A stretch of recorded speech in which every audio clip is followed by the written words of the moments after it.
In today's video, I'm going to share some best practices of mine that guarantee that I capture a banger of a sunrise. I don't know why I had to emphasize this banger, but let's just roll with it.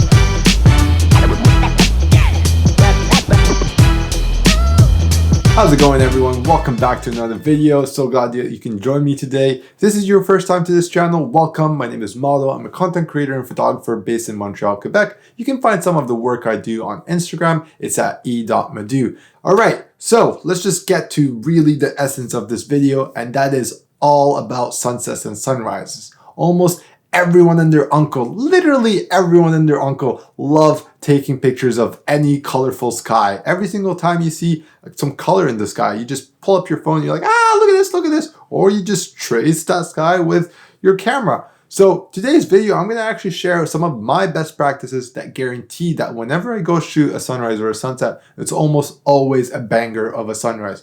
This is the second time I say banger. I'm gonna try not to say banger throughout this video, but let's just, so it will guarantee you're going to shoot an epic sunrise or sunset. Okay, so let's just begin with number one, and it's the most obvious, but you would be surprised how a little bit not complex, it's frustrating it is sometimes, and that is the weather forecast. So what about the weather forecast? Now, the weather, it really makes or breaks a sunrise. We really have to be chasing that weather, checking almost every single time. So there are three apps that I use, and by the way, any app that I mention, I'll just make sure to include them in the description below. So if I mention anything and you're curious to check it out, just check the description below for more info on the apps. So with that being said, let's talk about the three apps that I use to check the weather. And I use three because the weather, especially in Montreal, it's so unpredictable.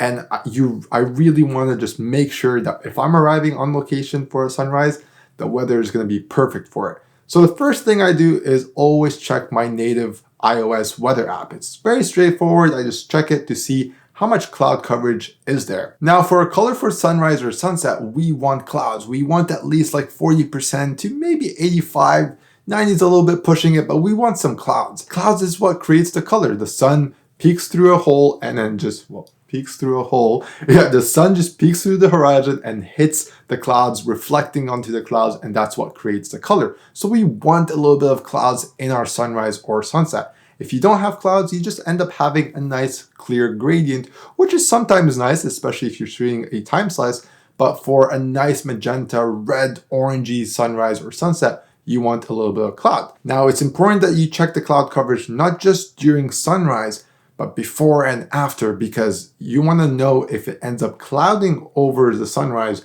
or does it clear after the sunrise.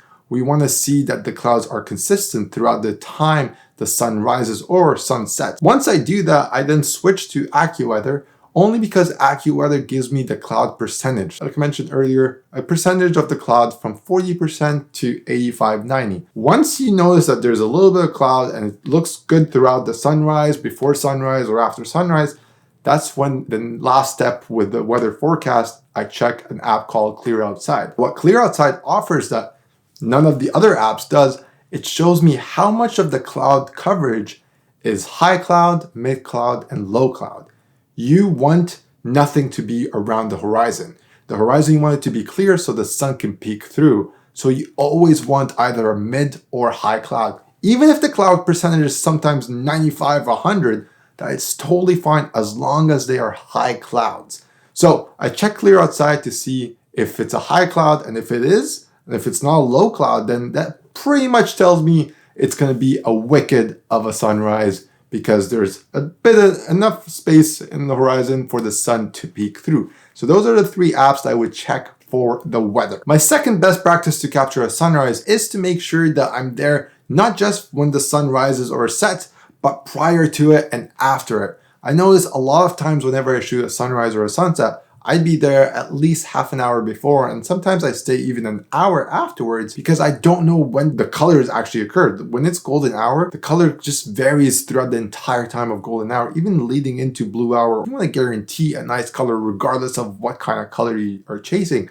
Versus sometimes I'd be there and I see people just packing their things and just starting to leave, and I'm like, bruh, there's still so much color that's gonna happen. Yeah, just wait. So please don't do that mistake, because I see them running back chasing that color because, oh, what? There's still more. So trust me on this one.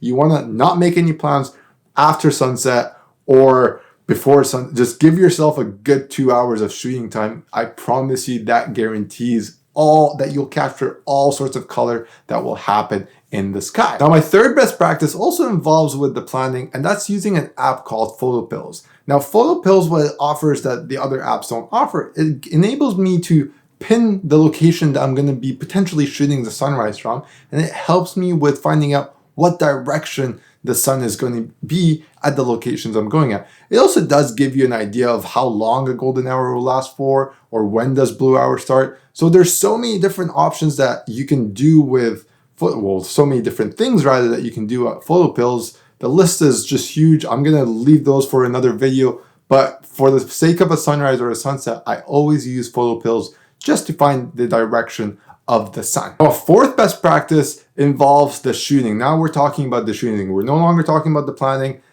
The shooting is now where it makes it or breaks it. And that is something I'm guilty for not doing when I first started photography, and that's underexposing. It's so important to underexpose your shots by at least 1 to 2 stops. What underexposing does, especially with today's cameras, they have wicked dynamic range. You want to make sure that you don't have your highlights blown. If you blow up your highlights because you didn't underexpose, you end up really having a hard time retrieving those highlights back in post, and you run into a lot of your photos just end up having a lot of blown up highlights and a lot of white spots. But if you underexposed, you can always lift the shadows back up in post. So my big tip when it comes to shooting a sunrise or a sunset is underexposed. A fifth best practice, it kind of does relate to my fourth best practice, but it's still kind of different. So let's just say it's a fifth best practice, and that's shooting in bracketing mode. So underexposing, it guarantees that you're exposing for the highlights, and therefore you can lift the shadows in post and you'll be fine. You have you have a decently exposed shot. What bracketing offers is you can shoot, for those of you who don't know what bracketing enables you to shoot at different exposure stops. So you are exposing for the highlights, you're exposing for the shadows, you're exposing for pretty much everything. What I normally do is I bracket to 5 different exposure stops by just bracket it to 1 stop at a time. There's so many different options. Check to see if your camera has a bracket mode, and I promise you, shooting in bracket is just wicked because you can then merge into HDR mode in either Photoshop or Lightroom, and then the pictures are just perfect. You have perfectly exposed shadows, you have perfectly exposed highlights, none of the details are gone. The final result does show that the colors are so much better. Once you start shooting in bracket mode, man, you can't undo it. But the only thing I would advise if you are planning on shooting in bracket mode, definitely have a tripod, or make sure that you're very steady if you're shooting in bracketing mode, and then you can align in Photoshop, because you're essentially taking you can even take up to 9 shots with the same exposure, and then you merge them all together. I don't know why I'm bracing myself like this. It's like I'm holding my camera so I don't move it. But essentially that's what will happen if you don't have a tripod. So if you are planning on bracketing, definitely have a tripod. So that's it, everyone. I just wanted to do a quick video sharing my best practices whenever I come to shoot a sunrise or a sunset. The next time, I promise you, I'll be taking you with me to shoot a sunrise or a sunset, and I'll actually show you what it looks like when I shoot a sunrise, and maybe I'll even show you how I edit my sunrises. So if you do want to watch a video like this, make sure to subscribe to this channel and turn that post notification on so you are alerted when this video drops. Apart from that, I am good to go. Guys, if you like this video, give it a thumbs up. Subscribe, like I mentioned, to my channel if you want to see more videos like this. And until then, look after one another, and I'll talk to you guys in the next one. Peace out. I almost hit my eye there. Peace.